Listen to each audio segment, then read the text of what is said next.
Let's head back to the voicemail of Truth and Reason. This one about the whole situation with the Browns. Hello, cleveland.com and Sports4CLE. Dave Bacon. It's been a long time, but I have yet again returned to the voicemail of Truth and Reason.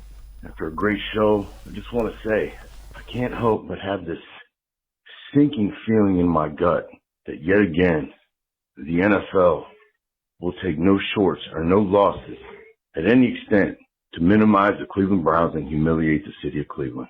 Great show. Your guest did a really fine job of explaining the details, and I tend to agree with them, as well as a lot of the callers. But man, it's just really hard for me to look past what I know, and that is the NFL does not spare any expense to make fun of the Browns. Hope for the best, prepare for the worst.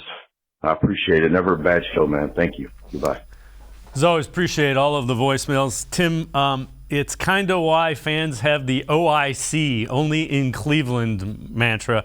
But again, I don't think the league has it out for him. It just seems like for whatever reason, it's been a cycle with the Browns and all Cleveland teams for that matter. Yeah, I don't know why they would have just picked on the Browns for 20-plus years. I mean, there have been plenty of franchises that have kind of been, at that level or worse. I mean, you talk about, like, for example, the New York Jets. I'm sure they could some of their fans could be saying the same thing, for example, when really they have only had a couple successful years, in the last 20. And for the Browns, I mean, I understand the sentiment from fans. Obviously, the team has not been very good since they've been back.